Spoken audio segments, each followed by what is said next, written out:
Hello दोस्तों, आप सभी का बहुत बहुत स्वागत है अभी के इस वीडियो में। अगर आप है बिहार बोर्ड के स्टूडेंट और आप लोग पढ़ते हैं वर्ग 9 में और आप लोग का परीक्षा है 25 तारीख को हिंदी का, तो आप सभी के लिए मैं यहाँ पे ओरिजिनल पेपर लेकर के आ चुका हूँ सितंबर महीना 2023 का। और यही प्रश्न आप लोग के एग्जामिनेशन में रहेगा।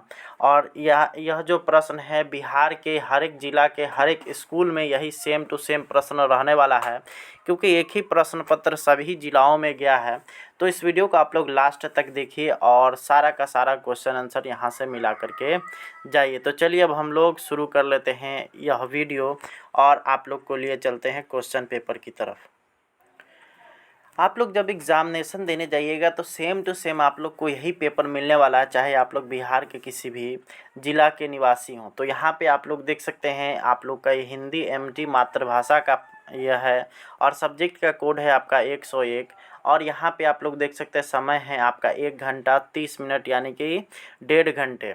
और यहाँ पे आप लोग को बता देते हैं कि आप लोग को प्रश्न संख्या 1 से लेकर के 30 तक के प्रत्येक प्रश्न के साथ 4 विकल्प दिए गए हैं, जिनमें से एक सही है।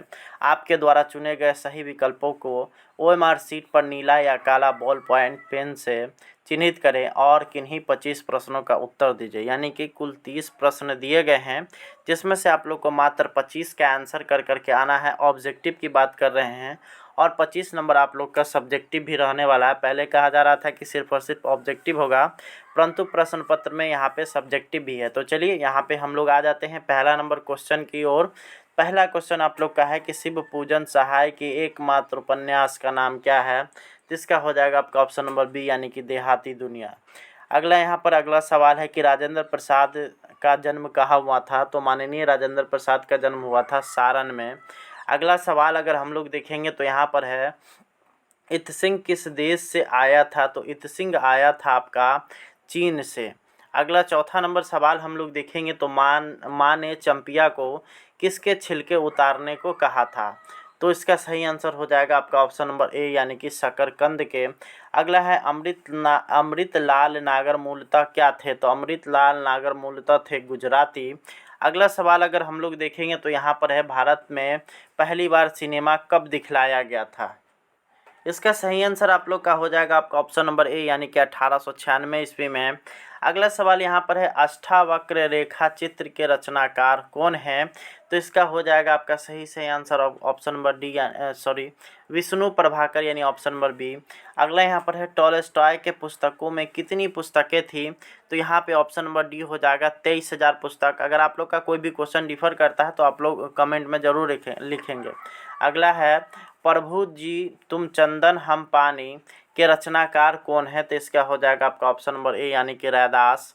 अगला सवाल हम लोग देखेंगे तो यहाँ पर है मधुमालती किनकी रचना है। तो मधुमालती जो है वो मंझन की रचना है। अगला है गुरु गोविंद सिंह का मूल नाम क्या था। इनका नाम था गोविंद राय यानी कि ऑप्शन नंबर डी। अगला हम लोग सवाल देखेंगे तो वो है आपका यहाँ पर है मैं नीर भरी दुख की बदली कविता किस पुस्तक से ली गई है। इस क्वेश्चन का आंसर आप लोग छोड़ देंगे। अगला यहाँ पर है रवि की सवारी आने पर मैदान छोड़ करके कौन भागते हैं। तो इसका हो जाएगा आपका ऑप्शन नंबर सी यानी कि तारे।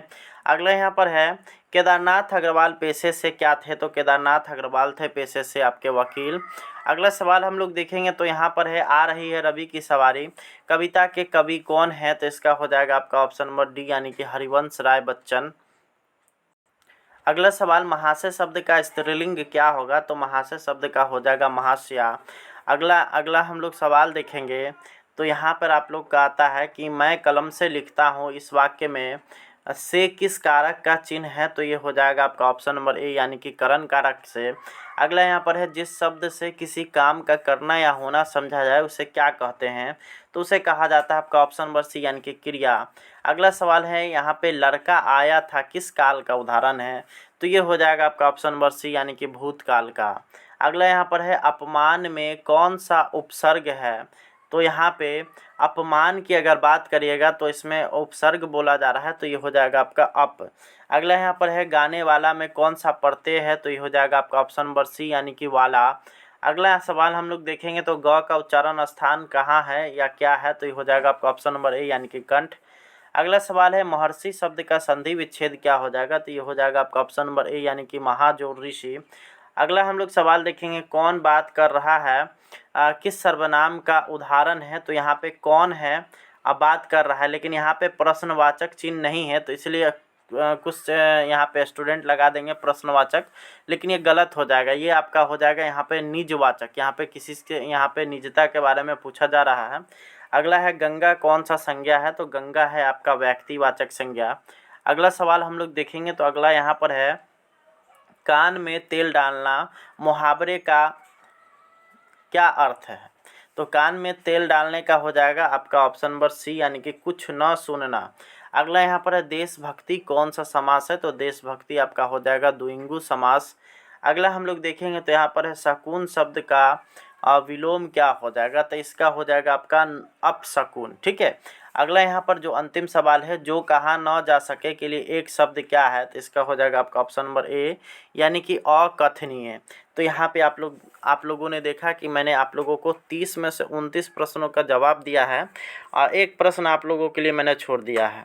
तो इन 30 प्रश्नों में से जो मैंने 29 का आंसर किया है, इसमें से आप कोई भी 25 पे टिक लगा करके आ सकते हैं।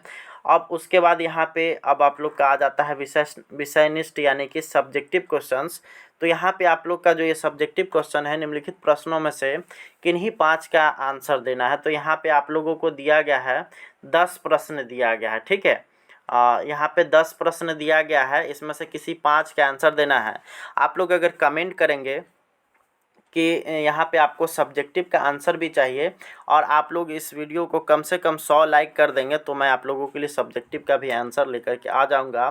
तो यहाँ पे आप लोग देख सकते हैं पहला क्वेश्चन है तारानाथ कौन थे, चंपिया कितने साल की है, अष्टावक्र क्या क्या बेचा करता था।